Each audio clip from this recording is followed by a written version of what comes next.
abade no alituma alijo anye alufola alirol do nela so na ambera na bi wala dada na adakun korodo o nel mu sida lolna dabani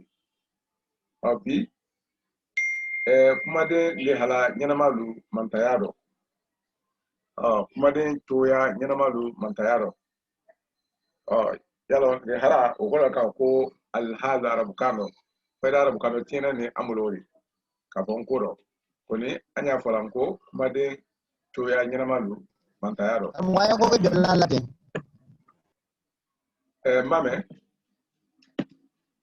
Mame ni gali kira kogwe ma kogwe biworo noro na mpe ya kogwe biworo anoro la aha kuma den le hala nyanamalu mantayaro odole sama kuma ni duma kuma ni mayina amra ni fo fuka fo atuntu malala ni mo gara yamto mepese afola kuno aha ani fosu ni fobulo ngakilla amru fana fawru ngalo anye sema kala mo kunyaro yelema nani yelema mbali ambra kuma ofana kan wuru hakilla ambela de nembra hakli soro kuma de kuma ya do julma nya kono o kono kuma de kuma ya ba do julma ay kala nya menka o kono le wujini ne kama sir le nyon koroka ani kuma de le tuntun inyon na nyama kama sir men fodi be inyon fe o wotuma ka alutru nyon aka be Kenya oma menum foli tebe nyon fe o kanjire da anyini wodi be nyame ka ko lano ya wotuma ado frege ko bla ko robe ko ma sa mo se ka anye juna ora afolo sama kuma ni duma kuma tafando mello ne o ma yoro ni doya faida ambra bang ubo do na ambra bang ubo do na okoro tempe na ri foro ngakilla amra siaman fo wuro kaba na fatala kasi unya fo kan yonando nya suka amra ba wu bodo do bawo ko kuma de ye damna kan kenya fla duro klinima yalo aliyo kalama akara kuma de suya tam pempe ni fay damna u fla duro klinima na rike sama kuma ri ani duma kuma ba wole o danatela ulu sentre men kene kuma de flanenu bonyo maro kuma de nu silido adoma alukedo maloni mafrini kelitoni akuma sobolu tunkun tokle kurbulani yo ambena ambaro udul ka ayrodo nyamen kola sise ni alasonda yala wole na tatere la kuma do ya kasoro kuma de gbendamna tara kuma ni akada gbemflama gbejimamadi ugbe mfolo yala wole ala sama kwa yala dumo kwa ya fola kuni usembale kuma de ndo menu sira yelemana ngata kuma de mbaki dumade kuma de yelema mbalido ikomi kalal ni kalal yenyame kan ani dogole ali yala wole ali nyale matuma pe menu sira yelemana malombulo ni maflibulo masa wala city ni city kononi asila ani mrindi la jamana wulu yele mana nyame kam tusa wulu yele manyao adabla gbe wo se gire le woro mo tri fila me manya suzuka wo yele mani ni abena ke kuma de no agbene wo yele manya fola monya ni mo dala bo kuma fe aflana fosun sa yala fosun na manya ka foko moye kan krane la dia bo ya fo ke fosun ne kalama fosun wo ambera de na soro ne ka amoy ba luye kuma de nu fola nya menka ikomi afo sisen ka foko bom ani afo sisen ka foko ta ana foko kuma ana foko ka foko kono kuma fo nya wulu yalo pera bekene o kalama nyombe o nyalema kai ko do boroma amenya wodo no amra fo ali ko do manko anna kuma de tano kunguru bokote to me be lo nan ko dole ndara kuma tolu be lo nan ko dole kama zo na ga kile na tori o tisi ma filla kaba na lo gra fo do ba tori furuba to fenfeode anna kano yalo mafale o labana o lamano ya tomasrele ala mafawdo sidine ala le pvv kanyiredo o korole ulbelo ne korole anna ambulo anna kano kenya ne uma ro fosunwo diagwa wo loyin wajibile ni hali yin kali yin kali nyate men kuma o ko munako ayifola ko kono o yalo wala muna afula ka foko atodi comment ni mo dala bokuma fe o yalo menyo na le odede akoko fosun sa wole kuma bumbu mankan suandine giredi oho kuma bumbu mankan suandine okoro kuma matière oho mankan suandine oho ka ala pendola ala la pemen na odi mutusa ukara yela umakayela mankan o boli le fenulu singom la ankono oho ni ko se ka poko mo mana yala o ladane madin damandamane la afula modi bo mo me odi hakila mankan o menin kama mo singon ni ji kono bo iki ba ka poko mo mana o tege few ka poko jimana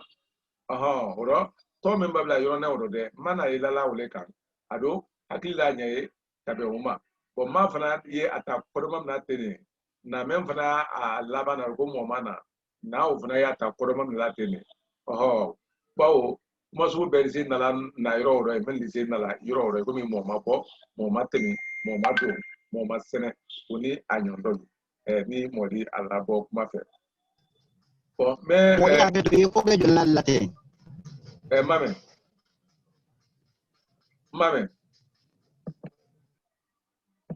Koge jola.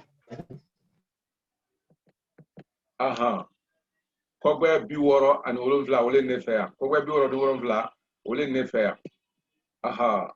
kumade le hala nyama lu mantayado aha ni ye yina kala ina so na be na ye aha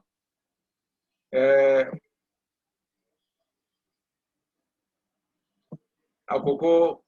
fosunsa wole kuma bumu mankan swani na ngiredi memma badi badila mankan gudela kani ka akoro Kenya bufo oho ya amgonko kuma de bumu wole kuma de yire matière de oho yalo aibla la kuma lo nyale makele watne ngele wala ali di se ma badi badila okoro ka do nara nye wala ka do nara akko okoni o bela de akoro frala ali taleka o kele ma badi badili woye ke kan Kenya dodi kamasirela oho ma badi badili wo nyam sa yalo ka pem badi okoro ka do fra fenka o ko ni yira bollo sisa yalo atofade wala brikil bebe kenema oto ay pebo ta ka badi alla ka kasre ka wulatunu oho la fama msaka ko bon atake bomru ni bo sisen ma badi liwro o dole ye ka kamasire mailema o kamasire anya kodo mema ni atreda ka fo ko madin yilema na yumi anya so ko kono o yalo na nya fe ka kono ko fo ma fi ngo kono masoro wala je masoro yala fa ko je masoro otuma akamasire malone o ni je masoro anya wole bola en ka ma fili membe ayira ka ko ma fili nene ko blala o no blala la o ko le ka ko abda mabadi kamasire suladi o menni asunkun tate keleni wala aye mabadi ben kelen o koro andi se fana ka ben kelen fraka ben kelen frali aka wodi o koro le ko ka amabadi fana ka wala ben kelen wala ben jama adi se kala ben fla ben yirikadi o ka ben mamuma amapoye atori kungurun Kenya mena bo ni ka fo se ko kuma yalo kuma we anyi manka membola nanda nyonya ye kuni nangongo kuma la oro membe ka kuma yalo wole wole kuni ni angongo kuma landi o landi o lawo ni di o yalo brake gbe bladi kabla kuma la o ayo le fola ya ka mabadi badi gbengrena wala gbe njabala o ka ndranye sebeli do wala ako bon gbenkelen wala gbe vla o abese na la ka kon anye abese na la fana ako konika anrala akra vla pembeni ada kodo yele manyane doka hamante wala asoro buluma tema hamante ale kuma den yire e bi se kana ale k'ale latɛma ye to mi y'a fɔ ko sin fɛ k'i sigi a fɛ mɛ o de jɔ yala o bɛra kɛ tɛndara de yɔrɔ sira a bɛra soro o ni ka latɛma n'ale mu kunkudu ɲɛndara ni tɛndara ni kɔndara ni o kɔrɔ narali kɛɲa wolo o kɔrɔ mabali kɛɲa o de fɔnɛ ni k'a lasurunya ɲɛndara tɛndara ani kɔndara a ko ko nba nara t'a wolo ba nara a la dɔrɔn a bɛra kɛ fɔbolo ni sanni se ka fɔsu ni fɔbolo danfara bɔ lɔ o kɔrɔ yanni fɛn fɛn ye nara kumaden na kɛɲɛ joona o le ye a fɔsu ni kɔni ni dɔ wɛrɛ b'a narala la ɲɛ wala kɔ haman tɛ a tɛ ma a tɛ jatila fɔsu ni mutu a jatila fɔbolo ni fɛn fɛn an y'a fɔ min kan ko kan ani kanbolo o le ye kumaden gbenkelema kɛla gbenjamama de nka ni ɲɛ nara o wala kɔndara o n'o kɛra gbenkelen di ni a nana tɔmɛ na n'o kɛra gbenkelen di ni gbenkelen nana d'a la ani gbenkelen m'a kɛ gbenjamama de ka gbenjamama kɛ gbenwɛrɛbaba de o kɔrɔ n ko la jamaya a daminɛla fila de ma n ko la jamaya a daminɛla fila de ma yala o ye gbenjamama de kaba kɔni ni ɲɛndara bila la wala ka kɔndara bila la i komi lakuma ani kuma la yala kuma de fɔ su ni gbenjama de kaba fila de o ni lakuma ani kuma la a kɛra o fila fɛ wala k'a don dugu fɔ mɛ ka siya o di a bɛna kɛ gben wɛrɛbaba de o kɔrɔ gben camanba de sisan a sabanan yɛlɛmana lu ye kumadennu le di kumadennu le ko di kan masire sen ye mɛ kɔrɔ lasin dɔ ɲamalɔnen kan n'a fɔra ko yɛlɛmana lu an ye yɛlɛmani minnu fɔla an ko dɔ sirata ni siralan ko tɛ bakɛ olu ko tɛ a lɔnɛmɛ ma bakɛ o le kamasire de kamasɔrɔ an bɛna fɔ an na kuma dɔ an na kan ye kan kamasire ma le de gundu mɛ b'a kɛ an na kan na manden foro b'a kan na n'an ɲɛ sira ɲɔgɔn faamuna teliya dɔ o ye kamasire le de o kɔrɔ le hali ni sirata ni siralan ma yɛlɛmada donɛ wala bakɛ o tɛ an bali an ɲɛ ɲɔgɔn ɲɛ ye munna kamasɔrɔ an na kan gundu ye mɛn dɔ belebele kɛ o le ye kamasire de kɔrɔ ni kuma fɔra dɔrɔn ere yɛrɛ b'u da lɔn hali ka bɛn kamasire ma kamasire waɲa ma kuma yɛrɛ ye mɛn de sabu si t'o dɔn i kɛ o kalama hali ni sirata ma falen na wala ka sirala ma falen hali ni ko sisan k'a fɔ k'a tibi k'a tobi k'a tɛbi i ka nin fɛn fɛn fɔ yala yɔrɔ o dɔ ye sirata o y'a ɲama sirata y'a ɲama o ni siralan an bɛna ye o bɛra ma falen fefefe kamasɔrɔ k'a tobi k'a tɛbi k'a tibi koni kamasire o y'a ɲama kamasire y'a ɲama tobi tɛbi tibi kamasire y'a ɲama lakumata lu o fana y'a ɲama o de siralan bɛna yɛlɛma o tiɲɛ de ni ko fana k'a ko a taara ani a taara ani a taata ni i ka o fana jateminɛ hali bi an na fɔlɔ mɛn fɔlɔ i ko tobi ni tɛbɛ ni fɛn wolo i k'a lɔn lakumata y'a ɲama wala sirata y'a ɲama koni a taara ni a taata ni a taara ale sirata kelen a ma falen ne ye koni o bɛɛ lajɛlen n'a ta kamasire y'a fɔlɔ wala ni an ka yɛlɛmani kofɔ tuma caman an na kara min dɔn an ka ye kamasire le ma an ka tɛ sirata ma an ka tɛ sirala ma kamasɔrɔ sirala ni sirata o olu bɛɛ lajɛlen ma falen na koni ni kamasire y'a ɲama faamuyali de to a ɲama an donna kan ye o de kɔnɔ o la kala an na kanbolo n'a la siyaya tuma caman an ye ɲɔgɔn faamuna teliya bolo ma k'a sabu kɛ kamasire wuli n'o le bɔra ɲɔgɔn ma sa namara nana yɔrɔ o de dɔn y'o ka kamasire layɛlɛmani o y'o ka malɔnɛ fɔ mafili bolo ma o kɔrɔ fɛn fɛn ni an kɛra a mafili la kamasɔrɔ a lɔnɛ kɔrɔ le i bɛ k'a fɔ se ko muru yala an n'an ko muru muru an n'an ko muru o dɔn mɛ fana fɔra ka ko mulu o fana ka ko mulu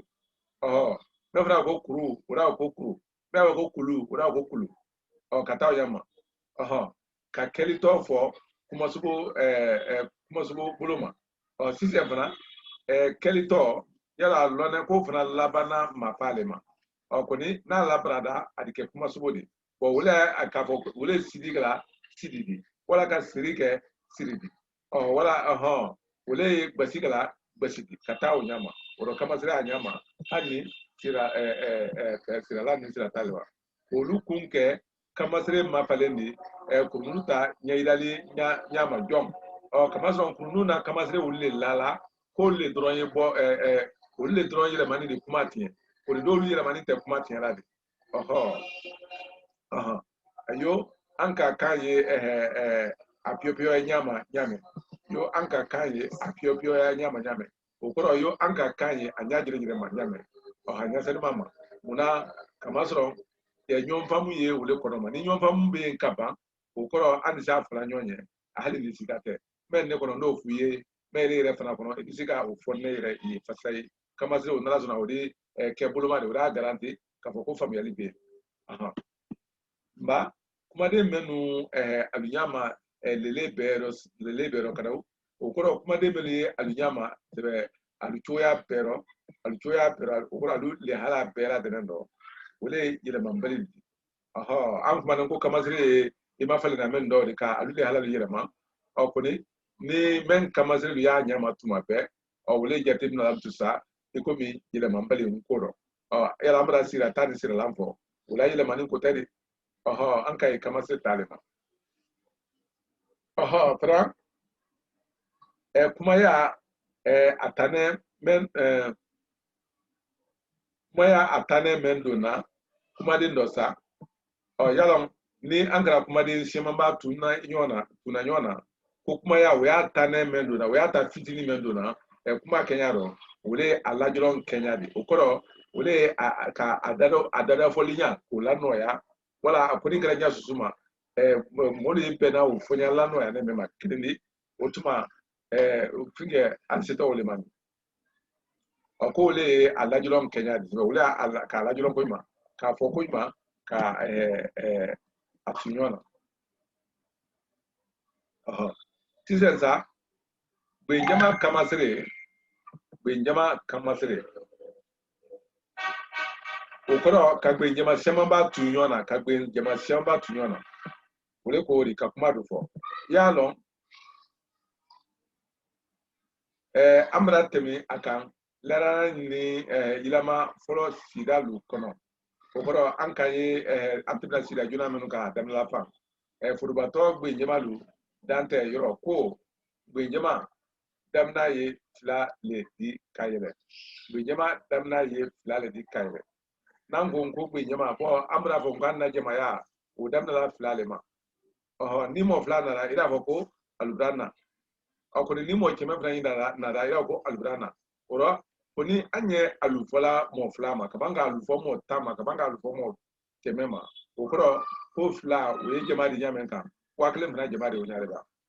ado bemba sia nyaonya abe bajuye be flamale di ninya okoro ko bembe bajuye be flamale di ni asiara ngate gbengere malumare wo lalla sariale benjama ulu nyeson e ko bi exemplaire wole jatemna ne ka ke benjama madi yomi bala fere fidi fede kodo bara kolo kore wase limo tiba afọ mengena ode ko ulube bajuye gbe inflammable di okoro ele ko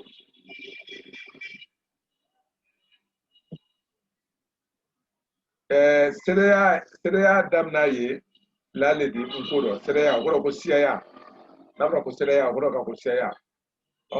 katun gbe inflammable kolonen kurundu men ye okoro gbe inflammable uli tamala kurundu men kono nalu kolonen aye polisi lola benjama toluma yo aloda alefla nyinuma nyame okoro benflama ye kurunu la we sona kurunu do okoro kurunu kle on se ka nyesi ben semanma mente mene flala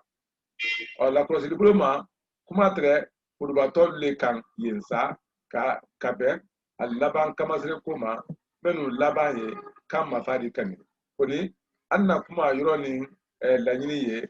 laban kenya bele di kode amafane ni alabra ne kani nyine kuson fuka be ngora wulu dotala kabe gbenflamalu yilama lu lema jom oro gbenflamalu ba fo gbenjamalu ko ka dotala kabe atodi gbenjamalu gbenflamalu yilama lema sandi alu londia okoro sa wala sa loni beno ya aludo yilama ulte dogoledi alu sra signalu ko kumaden le hala nyama ludi kumaden le hala nyama men yambulo iko mi anka ul fanya men kan wolle sradana dulani antin ne menu nyaida kan wala da temina yomi nalmu sama kuma ne duma kuma ani fosu ni fobulo ani yele manani yele mambali ani kuma ani kuma ya do yulma ya do tamazron min saba pempem fonani ni bela de ne isra gbe nyama malu nya fola antanyama kuma de gbe fla fla malu kenya kan ko ni go pana nya fola dron be menu fana kasia dawo ulu be ne sere ya wo bon le hala gbe lu be ulu ye do nyinu le kono akoko le hala gbe be meni nani ni tekleni ko le nani ne kono la ka folini kenkani no be yomi yo la ka folini kenkani no yalo nango se ngol la ka foli ani kenkani yalo anye ni fola nkodo tuma tiama muna kamasro uteduguredi ka kuma den fla fra nyonka akelen bela de na ye adan ala kodo le fla adana kuna ni fla foli nyombe adi kuma adi kodo jonyo ndama yomi ni ngosisen ngo silama muso silama wo yisro na kodo fla an kono tini tebeli nya wole do muso fana wo yisro na kodo fla an kono kenya wole do o kodo ulutere ne kuma woro alusungu ya bulo lema o kodo alina ne ka kuma wala dan alusungu ya bulo lema ko ni ngo dron ka fonko silama muso ka ben kamasire yira mama yomi alutulo alanya menka silama muso te fin fla woro mbude kasrono aladane kuma den fla lela oye silama musomane kodi koni utai la ko silama ya tafam muso fana ya tafam kodi ko silama muso o korole ida soro ake o silama le ale jire fana ye ale kra silama disa amaka silama disa akoni silama muso le o hawal no kra ka foko ate silama de o silama muso ko ni ko za ko silama muso o kanye muso jire le ma ake tasitoro alisen uniku ka ko daba kala ani daba kala muru menen wala muru kala ani muru kala ba dan fara bo me ulte o dijo o wole kenkani ani frankani ni fola bo do ye femfla fola keledi oni do ye femfla wole la de la kalfe fingleni on na sonda wole menle kono ani na se woluma ali rodo ako ko alu kene o konole ko alu kene nani nu konole bawo alla ka foni alu ke nyonkan wo yetemna kuma den flale te kuma fonya wo yetemna kuma den suya flale te ni ala sonda ani no wulu dante ali yorol do na ala sonda ni ansiraye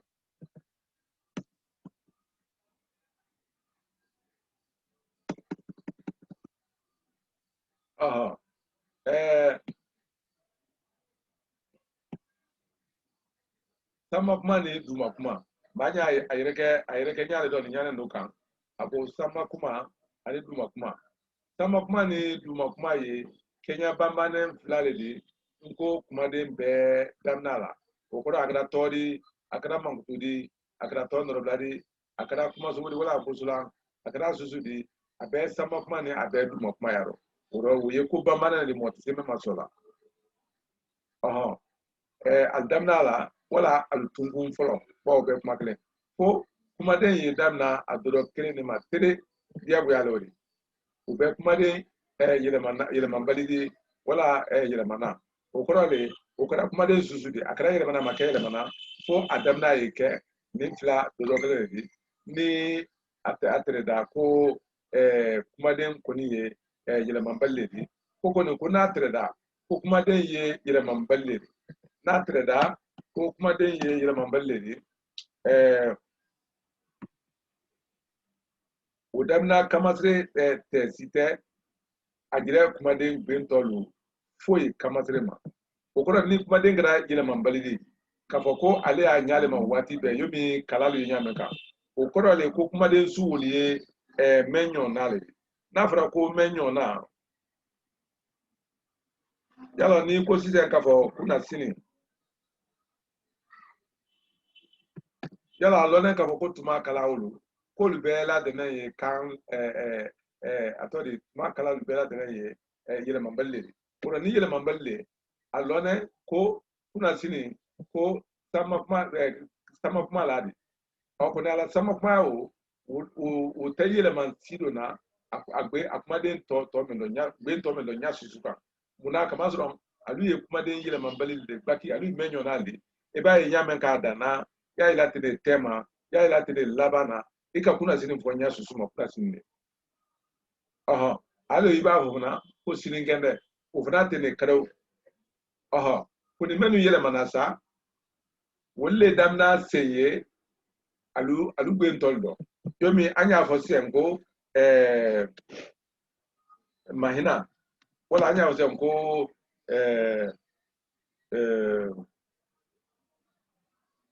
ure mfa wala anya fo sengo kunandi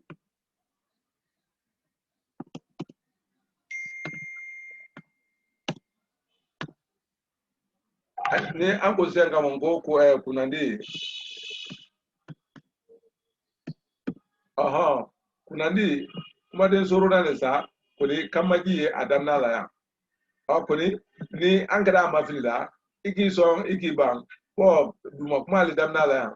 dia go afo duma kuma le ke agbe nto be la tenena aha wala kala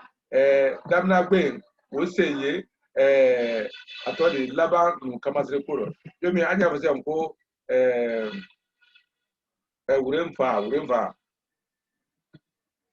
ilo anya ke kuma dele mo chama kamelo aya se nko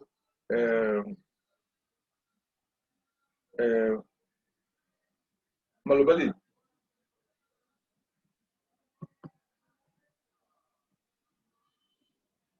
malobali fana mbolo bo ma ni magile di damnala ya dia goya ni angra mafilla ko alaba fana ke nya sunne ka be adamna kenyama kuni nango saka bonko namra alone kafoko sama kumale ye damna la ya yomi alinya la nyame kan korale tisen ni ofuna kara mafilla dia goya angonko gbeje mama kwaye damna kan labrale man setoro kuni mai kama kan labradi utao utesebela note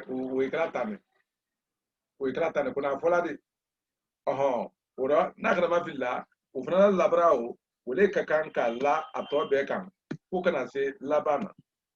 kuni tagabre ba franye ko labrao ko ka dien woldo kuma de tema wala kala we josila ka boy ka foko namra oro muna namra kala labangala kan labra ni nyasuni kan amake amaketa muna amake kama jila brane ni kama zo sama kuma le kuma kumate o muna fana malobali umake kama la brane ni ka umake kama la brane ni ka ake ni nyama muna kama zo sama kuma kama zo sama kumate kama zo ni sama kuma le magini betun ka kan kake ni nyale ka kalbeke ni nyaka natrira ka ko sama kuma le kono make bo duma kuma le dia goya fa beke kamaji labranne ukoso akoko anyole la krosila kuma de suya nato nyingo anyole la krosila kuma de suya nato ndo we mu ne di ikomi kala yalo kala anko wana kuma de nya foli do ngol labannani ule da mambali le labannani ule da mambali le labannani uldo kala ani dogole ali ani dogole ani edo ingali ani kantoni anyondolo fayda ule yele mambali le di yele mambali wulu ule kuma den gbaki le di kuma pe ule kuma den gbaki le di meni menyo nadi okoro ulu kamasere lu narasi ne alu jile lale alu kamasere wulu tesela mayele mana oro anya yele man ko kuma men la ulu sentaro kuma den yilama nyinu gbendo la note dukan kama sɔrɔ albela dana sidine atala kenya bawo ale fola nyame ale sebela tene kadaw fo nyina botalu nyanyma ne kan bawo amra fo ka fo ko dogole ali ani kala ko tayela mana oro ni tu agrado ko dogole ali ni kala ko tayela mana ni ko ka fo ko agbene pepe ikalo pepe wole kan no koroma iya buya faye ke atodi kan labrale di a yila tini tuma pe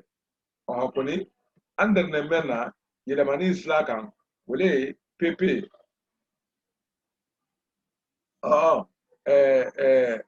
na fraka foko bala ikalo wole kala bala ukorole ka foko wole kala nyawro wole ko kenya bredi ko ke koni pepe agbene pepe wala agbene pasi wala agbene fuse anyo femfem flawdi ulbela de ne dogolali de ulbetun kan ka kele ko ni modi ala bokuma fe koni akoya ko fo nyina botalu nyima ne kan kama so nkoro a flame ma ko fokuda wole neology ko neology wole komi a flame ka ko mustalahat arabukano ko sisen o kuma den sulu o fembe nkoro ni akada na le sunkun wole di ni ka ke di akodo yele manale o kodo le adibo dogolali anyama ka ke todi wati o le akala na fraka ko agbere pepe bene pepe odi o le toza ko pepe ko ni jibora ni ikomi ikomi jimina ye ikomi ni mo telefla no yalo jibora bare sudan ka yoro semamna o koro ka woyro pera ka du dufa mbero limban wole yen koroma o koro jiye ta kundi hali ma da yoro wole limban we dogla lidi ko ne limba o mafa mutu saka ke limba ne wole na o fana kala todi a fala me ma ko na ko ocean ka be fo kala dama karama suru na ko akolo haliwo o fana ye ata kundule di ka mantade kwali afarma ko nyina bota ko fana ata kundule di muna ko abralo ko fembe na ye di dogla li koloma otuma nakara di adi yele man ka ke todi koni we dogla li drona kuna anka kanka an haklito mendo ando madari weyela kodoma bawo nyina bota dole wodi kurunu ni ye fokuda ladanya sila dole di ko mi limban limban ladanya limban no nyameka wole na koji tosoro na nkobro kama so ambe afla ko koji lo nkorole ko ye jimena ko we jimena wole to ko koji halno gra koro yakle ko veri yakle libre ban ko kala abra ke koji ko ni andana afla jime wona ko ni karaw ka fo ko koji kasro ba me ye afrique ni europe te wala me ye afrique ni asie te afla maka ko ba gbe ani bawle ko yo bela de na muna koji bulunle ko ni koji lu jile tede ko sisen ko na mun kala oro ana fokura la dana limba wa jimina no wona na alita danyela ana dogolali le kala mafala ka to saman ka labaro ka ko limba ko son mo na ko krana o be ka lo sisen ka ko ocean ko le to ka ko limba oro ko ji andere na o fola o nyama ite ko ni o te atori nyasuka ko ka limbange limbandi ikro akolo ko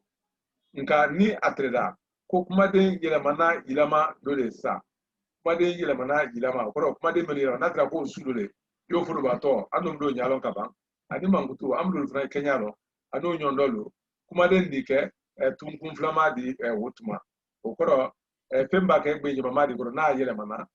kuma de ke tungu flama nya mane kan gbe folo ando jate ko mi damna gbe na ban ando jate yemi laban gbe memi ye wo fla terado mba damna senye wulle be yele mano ko se labama ni akada yele mane oro niki haklito no ka fo ko isila duma kuma de ko ni sama kuma de ko lona o ba ke alu yele mantuma kamasire sili di no ayima kwa sito nya menka iko lokaba ha bawo kuma den damna kamasire sili nene laban kamasire magbe yele mani bulu makoni o sili nyona nya dolu freni yo Purbato malon yalon we kam mafari da ambe okalama kuma sugo kelito o fana kam mafari da ambe okalama si iko ga ko jane brete sila maiga katao onyama ibadi pempem po ube mafanne ani miri ni to nyi mane kan ya fase ka ko kono wala kisi kamante toma wala ya foka ko mandenka wala ya ko fla kamante ya ko turki wala franci kamante nippon miri ni to lo ibo fo nya susu mankoro fna mafanne yo kama yele wala kamaji yewulu tungun folo damda nyamka koni alaba mafa o drontere alu damna o ida adulu sama kumadi adulu fna ibu makumadi tetradi ka kama fa ke ulu tungun flanana na bana yo muru narumba kori ani bosi ani polokolo ani nkoronka ani kamera ani brete ani kante ani mande ani kisi ani franci to suya lebeni adole furuba todi adole keri todi adole si todi adole ke furuba todi yalo o femben wodi anyi ul be to ya da kune do koni al be fra mafane ko nalu labra da sa wotuma al labra to lawo de agben tolu wule yele mana ka ben dabna kenya yo anka nya fonya meka wani fana yo furubato mafli ani kuma subo ani city kondo asila afrika mune fo anna men fola yoro do men don ulusina le koye ulusina wole koye okoro mune di bamra furubato fo ka malon fo furubato malon ka kuma subo kelito ani sini ni amru fo yoro do ndo ya furubato mafli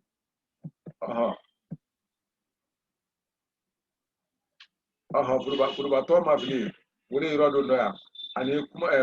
kelito ke kuma subo ni ani oke city kono kani ani mirini to la dangro no kadam tusa anu yinente article kuma anye kama se duran manga bana yo kama yele wala kama ji yo ulu tungun folo damda la nyameka akra sama kwani bo ul fembe wodi sama kuma ne duma kwani so abela de damda la koni ni akra fola ka mafini la dam wala ka city kono asila amante ka akuma so la dam wala ka jamana to la dam ka bo jamana denu toro yalo me galawro ye damna le mafella ikomi afona ya ka ko muru wole na akela afona yoro don da ka ko muru muna kamason duma kumale aledi adamna la oro poka abeka duma kumale muru bo narumba ikalo we mene kuma ba dole di me kala be ya lu fufu la dana adafa de makosbe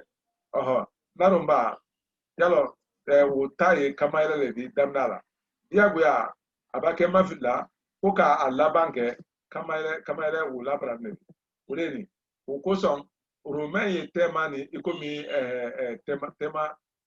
tema finger o tema fela kamason damna mankan ule lala ato bela denenka damna mankan ule lala ato bela denenka ule nakala afana kunarumba uro ulaban labrane kabe damna kenyalema wa sibana yan ka ko kori yomi ka son ye femna kori ido lanala ufam plani ni bela de ne kamere di kunulu kamere ni ata ambake amafilla akakan ka mafile kan labra laba kan ka mafile munela anye damna le mafila damna ye nyame ka ba odu makuma le di otuma adifama ka ko kuri kaketa bosi fana yala wo ye keli tole di bosi ye keli tole di koni alone ka foko du makuma dene o korale amba ke akuma so fola anya fola ngo bosi muna kabe adamna kenyama o koro damna la fola monye ni akakan ke kan labrale di kama labrale di wala na kan ke kama labrale di po protocolo café tala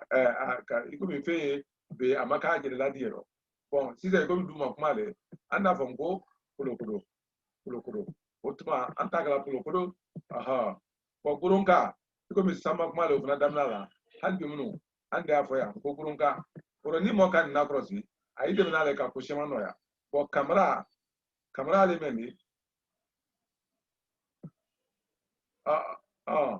allo limza mra camera le yande po camera fana du makuma le oro amba ke camera lu fola ana wango camera brete ana wango brete kante ana wango kante mande oye jamana denle todi koni ni angara jamana to fala oro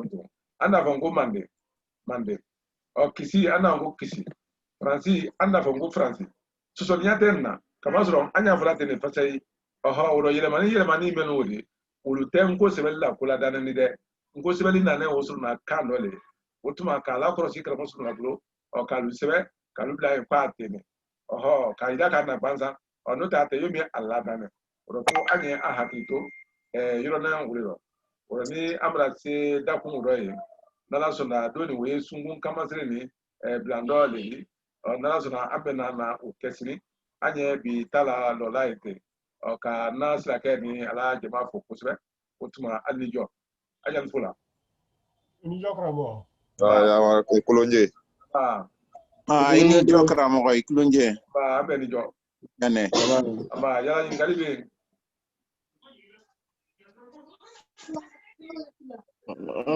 Ngali.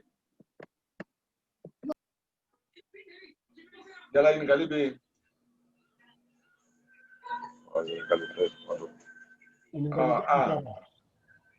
Allora,